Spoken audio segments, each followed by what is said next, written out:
8:20, y sabes, yo estoy cumpliendo un sueño, quiero decirlo, porque yo tengo 65 años, viví la época de la educación cuando había que ir al liceo con el pelo 2 dedos arriba de la camisa y te controlaban en la entrada, te hacían dar vuelta a la cabeza a ver si no tenías el pelo atado. Yo iba con ondulines que mis compañeras me hacían un moño por un costado y muchas veces pasé, muchas veces no. Y tener a un director de educación con el pelo largo es una cosa que para mí me encanta. Me siento realmente que esa victoria la tengo. Sabía que esa victoria algún día iba a llegar y bueno, Gonzalo Baroni está acá, no es una melena como Black Sabbath o vos tenías el pelo largo, Nano, decilo. Yo lo tuve, ya no tengo edad para tenerlo. Largo, o no sé si no tengo edad o me lo corté porque me lo corté, pero bueno, tener un director de educación que tenga el pelo largo a mí me mueve cosas, me dan ganas de sonreír. Y bueno, y no está mal arrancar una entrevista sonriendo, y porque hoy hablábamos con Riga cuando presentábamos que ibas a estar acá, Gonzalo, que teníamos que empezar hablando de la sensación térmica, de los milibares, de los hectopascales. ¿Cómo está el clima para esto que se viene ahora? Ya hay gente comprando maestros y profesores que van a empezar a ir a los institutos, a llegar a encontrar esta reforma educativa que tanto se ha discutido, tanta trinchera tiene, tantos argumentos encontrados. Ahora el último es literatura, pero parece que hasta afuera, por si abren para afuera o para adentro las ventanas, se va a discutir. Buen día. Buenos días. Bueno, muchas gracias por la invitación, Andrés, Nano, por traerme este programa que realmente es una referencia en la mañana, y que te voy a decir, tu melena también fue referencia para mí durante mucho tiempo. Mi crianza televisiva y demás, mirá que... Había que animarse a tener y esa voz peculiar también.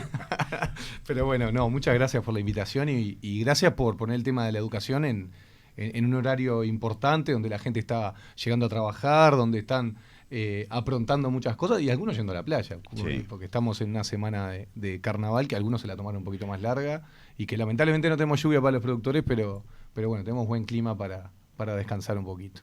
Pero bueno, la educación es un tema muy peculiar. Yo escuchaba ahora a Julio cuando hablaba de economía, y yo en realidad soy economista en primeras nupcias, después me volqué a las políticas públicas educativas.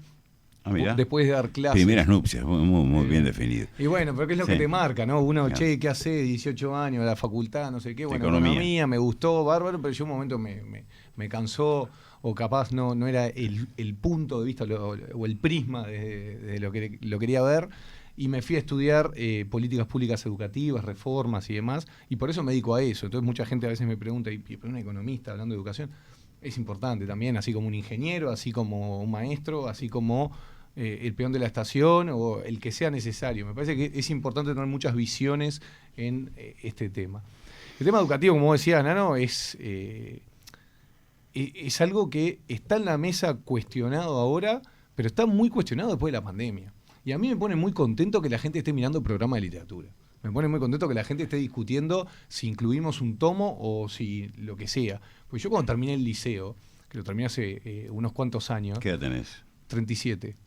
Lo terminé en la crisis, lo terminé en 2002, 2003, y la libreta, que ahora, bueno, algunos siguen con el papel, pero la gran mayoría se hace a través de tablet y demás, la libreta decía plan 76. Y yo terminé en el 2003 la educación formal obligatoria con mis 18 añitos, impecable, todo bárbaro. ¿Te fijabas en eso o te fijaste 76. Después? ¿Te fijaste en ese momento? ¿Te dolió ahí? No, en el momento. ¿Cuándo fue que te diste cuenta? Y ahí iba a enganchar con eso. Yo en realidad no me di cuenta en el momento, porque yo tenía unos profes de los buenos y de los otros, o por lo menos en mi paladar, ¿viste? Yo que sé, me copa más la historia o capaz no tanto la ciencia física. Y bueno, y vos ibas para adelante. Y después, cuando fui a buscar años después los papelitos, las cosas, volví a reengancharme con el liceo y demás, la bendita Fórmula 69, que todos en algún momento la fuimos a buscar, que recién desde el año pasado, si querés ir a la Universidad de la República, no es necesario ir a buscarla, que alcanza a ir con el número de cédula a las vedelías. Desde el año pasado. Desde el año pasado, una cosa ridícula, ¿no? Tenías que ir al liceo a buscar el papel, que a veces ibas a un liceo que había cambiado el turno, entonces era todo un barullo bárbaro. Y todo el tema psicológico, Gonzalo, cuando querías, no eras adolescente, entrar al liceo. Volver a entrar y diciendo, y este fracasó, fracasó, y en la hora de grande. Tenés que ser un arqueólogo para buscar es maravilloso. Terrible. Bueno, eso se simplificó, pero me tocó ir. Voy y encuentro, decía, los últimos 3 años, cuarto, quinto y sexto, plan 76, plan 76, plan 76. Plan 76. ¿Qué es? Mi vieja estudió en el Plan 76, que también le pregunté después, che, vos no tenés los papeles. Mi vieja en el Plan 76. O sea, estamos hablando de que una generación entera estudió lo mismo que estudiaban sus padres. Y bueno, y ahí parte, más allá de mi anécdota, que es muy simple, pero seguro que el 99% de los que me están escuchando nunca en su vida miraron qué plan tenían, pero es muy probable que hayan tenido o un plan igual o muy parecido al de sus padres. En serio, cuando ahora tengo un teléfono en la mano, vos ahora cuando comentaba los 2 dedos de cortarme el pelo y demás, ¿vos tenías un teléfono dentro de la clase? Me parece que no. No. Andrés tampoco y yo tampoco. Bueno, ahora la mitad del recreo o buena parte del tiempo de distracción que los profesores y los maestros están con los gurises es, che, el celular. Che, no mires esto. Y están peleando todo el tiempo en dar una clase que sea atractiva. Para salir de ahí. Porque si no, ponen un video de YouTube. ¿Para qué me van a escuchar a mí, que estoy viejo? No bailo en TikTok y además seguramente no me he visto copado como les gusta que se vistan ellos. ¿Qué podría mirar para adelante este loco? Y mirá que yo tengo 30 y pico de años. Imagínate las maestras que saben un montonazo y tienen una experiencia enorme, que hace 30 años que dan clase y se paran y los nenes, y no, mira el video, cómo baila Tini y no sé qué. Pero hay una cosa que lo estoy simplificando y seguramente alguien me podrá decir, bueno, pero pasa un poco... No, es un poco así. Claro. Es una línea. Y bueno, imagínate eso, vuelvo a lo del plan.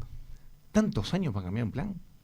¿Tantos años para ver lo que estamos estudiando? Y bueno, esto es lo que estamos estudiando. Y después de la pandemia, cuando estábamos encerrados y volvíamos a clase y no sé qué, y mucha gente, fuimos el primer país que cerró y el primer país que abrió. Bueno, la reforma se había anunciado antes. El gobierno había dicho antes. Pero nosotros fuimos el primer país que cerró y el primer país que abrió. Sí. Teníamos un grupo relativamente pequeño de familia que decían, son unos asesinos, están volviendo a clase con mis hijos no se metan. Y tenías algunos corporativismos docentes que decían, no, ¿cómo nosotros somos como la primera línea de batalla? Sí, porque las escuelas, los liceos y los centros educativos es la primer cara del Estado en todas partes del país. No es un policía, no es un cuartel, no es la oficina del Banco de Seguros. Es la escuela que la familia, en el paraje rural más recóndito del país, en la ruta más perdida de nuestra patria. Bueno, eso es el Estado. Y ahí volvimos. Y ahí la gente empezó a hablar de educación. Y ahora estamos discutiendo si ponemos un libro de historia, si las fuentes. ¿Quién hablaba de fuentes en el programa de historia? Ninguno de los 3 que estamos acá. Yo no tengo ni idea si estudiábamos la Ilíada o si prefería leer a Saramago o a Onetti. Y yo qué sé, a mí siempre me gustó más la literatura nacional. Pero en realidad porque tenía una profe que le daba para la literatura nacional, pero en realidad no sé si Borges me gustaba más. Lo mismo, digo, estoy hablando de literatura que es un poco más neutro. Bueno, pero Borges, en historia... Borges era lindo. A mí me enseñó algo Borges maravilloso. Que a las cosas no hace falta, no necesitan calificativos ni adjetivos. Bueno. Si querés del sol, brilla, no, el sol. El sol ya brilla por sí porque es el sol. Eso me enseñó Borges, me dejó con los ojos abiertos varios días así. Gonzalo, ayer estaba mirando un programa en TN de noche, informativo o una especie periodístico, y había una persona que estaba en una computadora y estaba explicando de qué se trataba el nuevo chat de inteligencia artificial.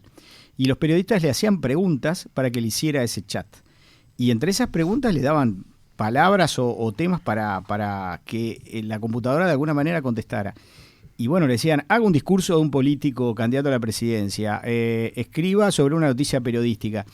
Y realmente era impactante ver cómo esa computadora dialogaba como si fuera un ser humano del otro lado escribiendo, ¿no? Entonces, de alguna manera, la reforma educativa, como vos decís, vamos a cambiar un plan.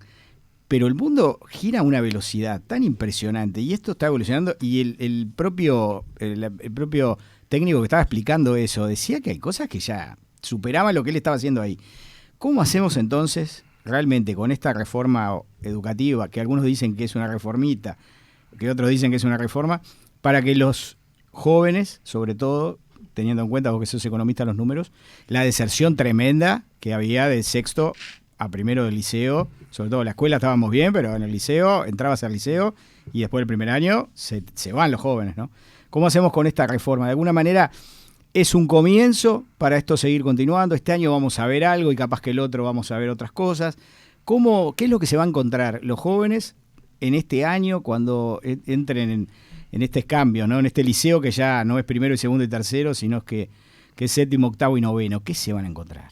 Bueno, primero que nada, estamos en el Uruguay de Real de Azúa, del impulso y su freno, ¿no? O sea, muchas cosas que uno las empuja y se va frenando. Ahí hablaban de economía un segundo antes. Che, bueno, pero es ¿cómo es el palo y la caricia, ¿no? Yo creo que no es 100% así, pero el Uruguay es muy tibio para tener el impulso. Pero para tener el freno estamos todos de acuerdo. Porque todos queremos reformar, todos queremos cambiar. Hablo de educación, pero te puedo hablar de seguridad social, nos pasan todas de todos los temas polémicos, los que nos van a jorobar a todos en el corto plazo o nos van a mejorar la vida en el corto plazo. Pero siempre es, che, pero no tanto. Y los primeros que te llaman son los tuyos. Los primeros que te llaman son los tuyos. Siempre, che, mirá que tengo una maestra en el paraje no sé cuánto que dice que esto... Los tuyos te referís a la tropa tuya. Y sí, o a los más afines. Llamémosle los más afines porque uno cuando entra a los lugares de representación política o de designación política, te encontrás que muchísima más gente te votó de la que realmente te votó. Y decís, qué bueno, estoy lleno de blanco. Pero bueno, más allá de eso... que vos te has llevado varias sorpresitas. Sí.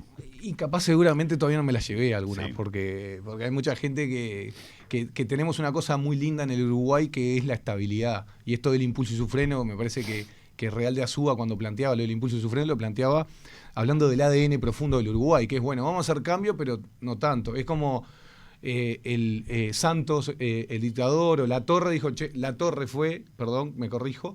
que dijo, che, los uruguayos son ingobernables. Y lo dijo en 1800. Valle lo mismo, el Alto de Viera vino después, bueno, se frenó. El gobierno blanco que vino después de mucho tiempo realizó varias reformas, pero después, bueno, el Uruguay no tanto. Y así lo mismo. En su momento, Jorge Valle lo trataron de loco cuando planteó varias cosas. Al propio Tabaré, el plan Ceibal, que ahora es Ceibal, otrora Ceibal, fue algo que Miguel Bresner, con muy buen tino, le trajo esta idea al presidente Tabaré Vázquez y de pasillo casi que lo tuvo que convencer porque entre 50 cosas, che, me van a matar con esto. Y efectivamente tuvo a todos los sindicatos de la educación, a los colectivos docentes, a madres, padres, gente de la oposición, ahora en el gobierno, en contra. Y era muy poca la gente, solo la gente que estaba en el sistema educativo estaba a favor. En el ambiente. Y el Uruguay es un poco eso. Y yo creo que esta reforma plantea muchos aspectos que ha tenido que dejar prendas en el camino, sí, porque arrancamos llamémosle una pista con obstáculos cuando todo esto estaba planteado sin los obstáculos. O sea, imagínense las carreras de los Juegos Olímpicos, pero sin las vallas. Y además estuvimos 2 años discutiendo hasta qué nivel de profundidad íbamos a tener, porque para hacer una reforma educativa, como casi todas, pero en particular reforma educativa, hay que ser bastante valiente. ¿Por qué? Porque a mí, cuando mis votantes, el presidente, el ministro, todas las personas, todas las cadenas de mando vengan y te digan, y ustedes, señor Robert Silva le van a decir lo mismo, a Gabito le van a decir lo mismo, y ustedes, ¿qué fue lo que hicieron? Porque ahora viene la campaña y tenemos que decirle a los Andrés, a los Nano, a toda la gente que va a ir a votar, che, hicimos A, B y C. Dijimos que íbamos a B y C y llegamos a A y B y un poquito del C. ¿Y por qué? Bueno, ¿y qué hacemos? Porque yo ahora voy a tener una modificación de tributos, de impuestos que es muy positiva, fue anunciada, pero en el sueldo siguiente vos vas a tener un impacto. Yo ahora te cambio los programas de literatura, te cambio la forma en que los docentes enseñan esos programas de literatura, te cambio la forma en que designamos a los docentes a ese centro educativo. Y yo que voy a mandar a mi nene a ese liceo o a esa escuela, ¿cómo lo voy a ver directamente? Y bueno, lo voy a ver en varios años, lo voy a ver seguramente cuando culmine todo el periodo y cuando veas que tenga otro tipo de habilidades, otro tipo de competencias y otro tipo de encare hacia resolver problemas. Cuando tenés un chat GPT. Cuando te recibes y digas plan 2023. Claro, pero vos tenés, Andrés decía lo del chat. Bárbaro. Yo agarro, mirá, el otro día tuve que hacer una ponencia en un panel de innovación educativa en México. Y estaba con tipos muy relevantes y yo no te dicen gurí, pero te tratan como gurí, ¿no? Porque vengo unos años atrás de la mayoría. Y bárbaro, agarré y dije, voy a probar porque esto va a salir en algún momento. Y agarré y las preguntas guía de los paneles, imagínense que ustedes me hubiesen enviado preguntas, lo mismo, las pongo en el chat. Pongo en el chat y digo, bueno, ¿cómo va a ser esto? ¿Qué va a pasar con esto u otro? ¿Qué? Y agarré, los puse. Las respuestas fueron fuerte y al medio, hablando de fútbol, ¿no? O sea, ¿qué debería decir, esto que decían, qué debería decir un político, de qué forma, qué es lo que vos, un tipo que... está en el ambiente educativo y que va a decir cosas sobre innovación educativa, debería decir. Porque ¿qué hace el ChatGPT? Junta la masa de la mayoría, los extremos los corre un poquito y dice, bueno, es como una campana de Gauss, los que se acuerdan, la campanita fuerte y al medio, pateo un penal, si lo pateo al córner soy un crack, pero si lo pateo fuerte y al medio probablemente lo haga, porque si lo pateo al córner y a la esquina y lo erro, me van a putear. Básicamente es eso. El ChatGPT, lo estoy también simplificando, es un poco lo mismo. La gran mayoría de las intervenciones fueron para ese lado. Y yo dije, yo tengo que decir algo distinto, porque tengo que destacar, porque soy más chico, tengo menos experiencia, y además soy un actor político, que donde le erras un poquito, muchas gracias, nos vemos mañana, y me dedico a lo que toda mi vida me dediqué, que fue en otros ámbitos.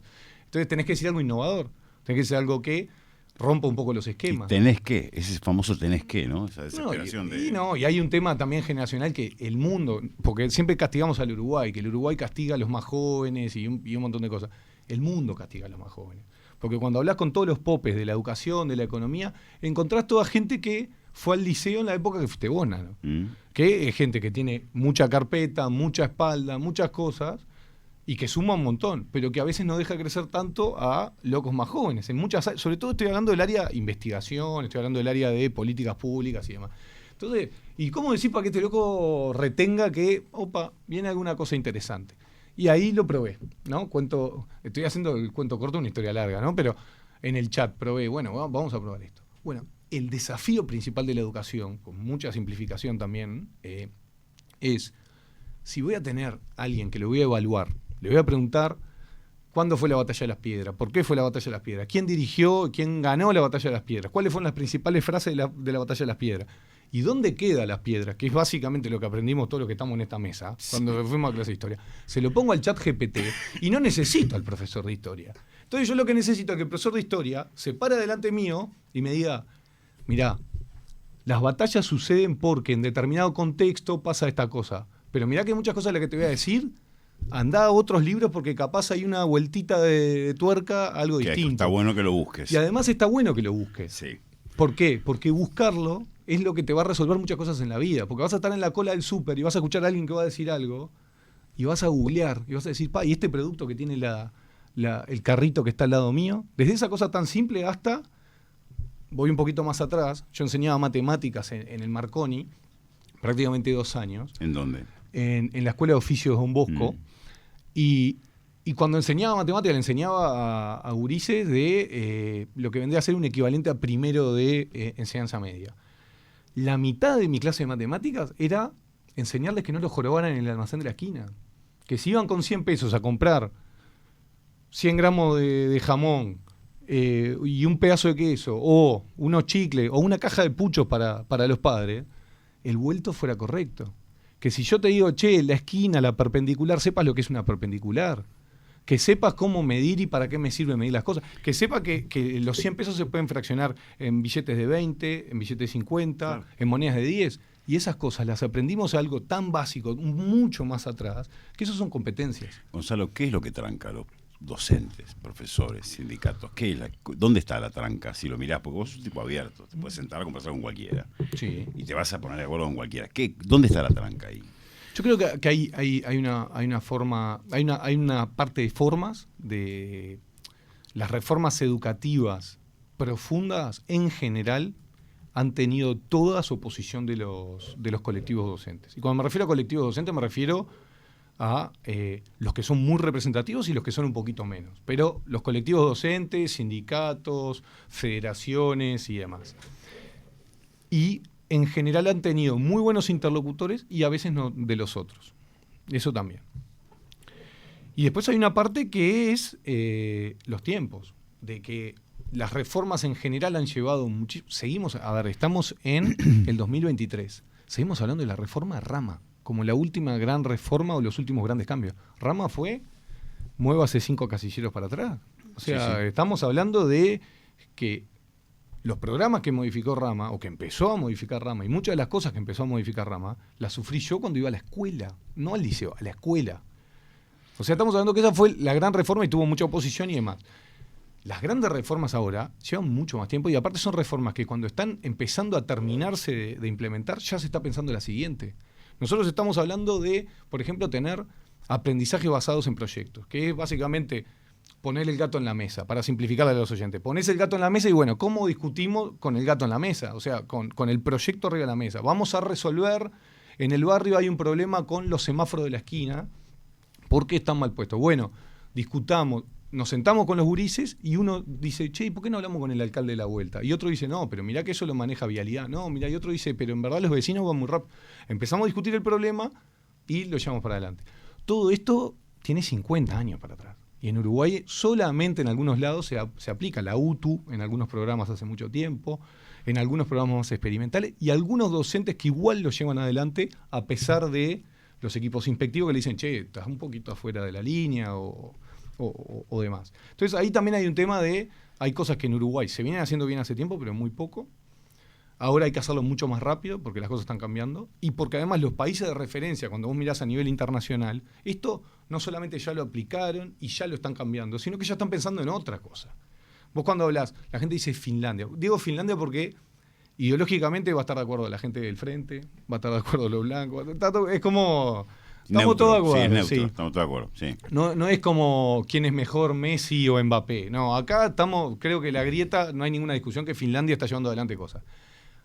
Aprendizaje basado en proyectos, hace rato ya lo están recontra sacando del programa y además, acá me acuerdo que teníamos varias discusiones y debates, la primera infancia, ¿cuándo arrancamos? Si es obligatoria a los 4 años y demás.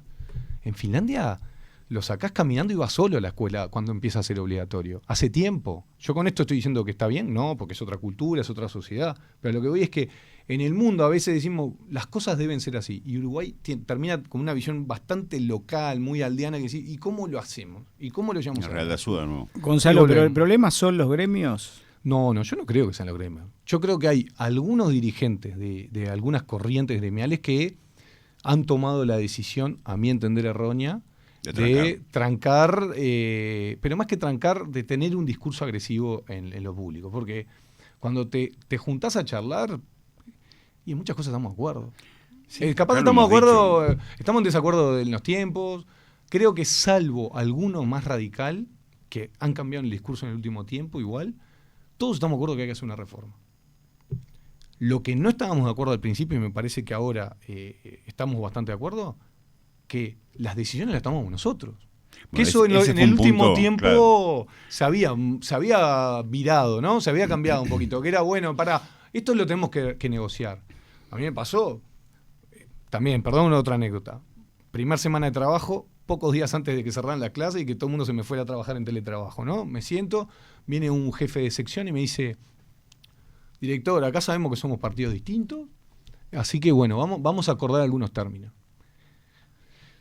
Yo tenía menos barba, menos canas y menos experiencia, pero muchos años trabajando en el cogobierno y negociando con algunos de esos un poquito más pesados, con algunos años, esos estudiantes viejos, ¿no? Que mira, yo te puedo negociar lo que quieras, siempre que sean condiciones laborales.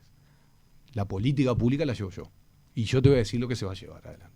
Bueno, esa discusión que puede sonar... ¿Cuánto hace que te ves sentado en la silla? Y 4 días, porque creo que fue un jueves y había arrancado un lunes, una cosa así. El 2 de marzo arrancamos porque el primero cayó domingo. Sí, esa es la discusión inicial. Y bueno, y esto, que ahora me parece que en la sociedad caló bastante, es, bueno, vamos a negociar. Negociamos si al profe le cambiamos el salario, le cambiamos las condiciones salariales, le cambiamos todo.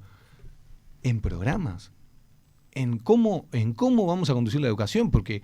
Todos los que estamos acá presentes, los que están del otro lado del vidrio, los que me están escuchando y los que estamos sentados en la mesa, cuando fuimos a votar, los que somos mayores, ¿no? Los que fuimos a votar, dijimos, por distintas razones, pero una de las razones fue educación. No, la educación es tema de los sindicatos. Esto no lo discutimos. Gonzalo, pero la reforma no se puede hacer sin los docentes. O sea, de alguna manera... Los docentes, pero ¿docentes es igual a sindicatos? Está bien, es lo que te quería decir. O sea, ¿cuántos de los docentes de verdad apoyan las reivindicaciones de los gremios, ¿no? De los que lideran los gremios, ¿no? Porque ahí hay una diferencia, sobre todo se daba en los días de paro, desde el Codicen muchas veces se marcaba la cantidad de profesores que habían adherido al paro, la cantidad que no habían adherido al paro. Pero de alguna manera la reforma educativa, más allá de los que están a favor o en contra dentro de los docentes, la tienen que llevar ellos adelante. Las líneas las marca el gobierno, las marcan los directores, pero los que la llevan son los docentes, son los que tienen ese vínculo con el estudiante, el que tiene que lograr que todo eso que vos me decís se transforme en la realidad. Y bueno, hay muchos integrantes de los gremios docentes que están desde que salió el tema de que no se generaron los ámbitos, no se dieron los tiempos en las asambleas, se entregó todo muy sobre la hora, estábamos en diciembre y todavía faltaban algunas definiciones de los programas. Es decir, como que la reforma que hace tiempo se venía hablando, medio que se habló de apuro, por lo menos, o se hizo de apuro, según decían los gremios. ¿Cómo ves vos el comienzo de clases? O sea, ¿vos ves que los gremios y algunos representantes van a salir con todo de entrada, o vos ves que la cosa calmó y se va a ir viendo cómo camina cómo pasa el caballo el arroyo? No, hay una parte que coincido plenamente en el análisis al principio que hacías. Son los docentes los que ejecutan. Yo con esto estoy hablando de la primera discusión que se da en casi todos los ámbitos públicos, que es el poder. Es quién detenta el poder y quién va a llevar adelante las correas del asunto. Ahí son las autoridades. ¿Quién lo va a implementar? En este caso son los docentes, como puede ser una reforma en ANCAP que la va a llevar adelante un gerente de ANCAP o un trabajador de ANCAP o cualquiera de los puntos. La docencia además tiene un componente distinto que vos como familia estás, llamémosle comillas, entregando tu hijo durante toda una jornada a un desconocido o una desconocida que lo va a moldear para el resto de su vida. Y vos votaste eso. Entonces, cuando nosotros tenemos algunas discusiones que fueron contadas con los dedos de la mano, pero te dicen, bueno, vamos a empezar a implementar esto en distintos lados del país. Y tenés un grupo pequeño de inspectores que dicen, no, yo esto no lo voy a llevar adelante. La cadena de mando. Vos ahí lo que estás haciendo, estás hackeando la autoridad. Ahí hay una discusión de autoridad, porque después podemos sentarnos, discutirlo, implementarlo, tener asambleas técnico-docentes y podemos llegar a discutir los tiempos, y no me pongo radical ni para un lado ni para el otro de decirte faltaron o no faltaron. La LUC fue en el 2020 y la carcasa de estas reformas fue en el 2020. En el 2020. Y en el 2020 hay gente que, pero de sobrepique, ya te dijo que estaba en contra. Y que no lo iba a tratar y que no lo iba a negociar. De sobrepique. Y yo y varios más nos dedicamos a recorrer radios, diarios, televisiones y demás, diciendo cosas que, pero en realidad fue un dirigente de tercera mano que dijo eso, que era casi como la discusión política de hace muchos años, se van a llevar los niños a Cuba. Habían cosas que tenía que discutir que eran increíbles. No, le van a pagar distinto a los docentes que van a los barrios más complicados. Sí, le vamos a pagar distinto a los barrios. Bueno, esas son las cosas que hay mucha gente que juntó firmas en contra, porque acordemos que fue algunas federaciones de secundaria que empezaron con la junta de firmas. Sí, no fue el Frente Amplio. Con FANCAP fueron los dos gremios. No fuertes. Fue el Frente Amplio. No fue el Frente Amplio. Fueron gremios, el Frente Amplio se sumó a algunas cosas después. En la campaña se habló de privatización de la privatización de la dijo el presidente del Frente Amplio, ¿no? Están cerrando colegios privados en el interior. Estamos en un momento que la gente está corriéndose a su lado. Cuando nosotros tuvimos años, 2009, 2010, 2011, el mejor momento económico de los últimos 50 años, que los colegios privados hacían cola. O sea, tenían colas para ir. O sea, y eso ¿es culpa del Frente Amplio? Y no necesariamente. Pero había un tema económico que influye. Y ahora hay, en teoría, una bonanza económica. Yo escucho en las mañanas, escucho diputados y demás que dicen, acá hay los mejores ingresos de hace mucho tiempo y demás. Sin embargo, la gente se está yendo de los privados. Sin embargo, o sea, hay un efecto inverso. ¿Por qué? Porque la gente, hay, de alguna forma, un interés de, se está haciendo y se está valorizando la educación pública. Porque ahí hay un concepto que viene un poquito más atrás. ¿Para qué quiero valorizar la educación pública? Y no es porque yo pago mis impuestos. Que eso mucha gente le dice, no, porque yo pago mis impuestos. Hay un tema de qué es lo público. Es donde me encuentro en esa escuela con el hijo del albañil, el hijo del empresario, el hijo de la maestra, el que le cuesta un poquito más, el que le cuesta un poquito menos. Ese es el concepto. Contéstame, Gonzalo, ¿lo ves complicado el comienzo de clases? Sí, lo veo complicado. Lo veo complicado de la misma forma que vi complicado el recomienzo de clases en la pandemia y de la misma forma que lo tuvo muy complicado el Frente Amplio antes cuando llevó adelante algunas reformas y las llevó para atrás. Entonces yo creo que va a haber algunos problemas, va a haber incomodidades y lamentablemente acá hay un tema de rehenes que son las familias. Porque cuando hay un paro, cuando hay una conflictividad, es la mamá o es el papá que esas 4, 6 u 8 horas que el niño o la niña va a tener que o buscar a la abuela, en el caso que lo tenga, un hermano, un tío, un hermanito más grande, o tiene que faltar el laburo. Sí.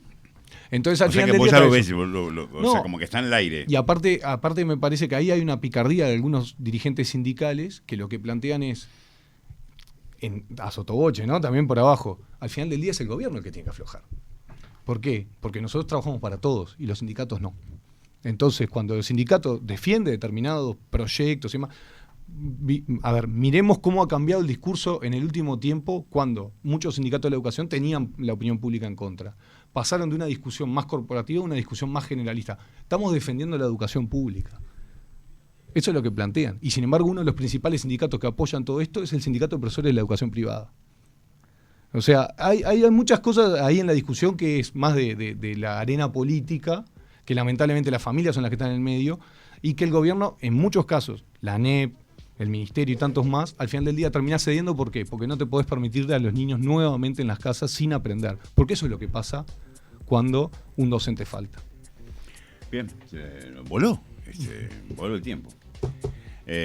Muchísimas gracias. No, gracias a ustedes, un placer. Disculpen que a veces me pongo larguero porque es un tema que me apasiona. Lo que deben ser los debates, lo que deben ser las mesas, debe ser muy divertido. Bueno, director de educación, un placer haberlo tenido acá. Ya se viene.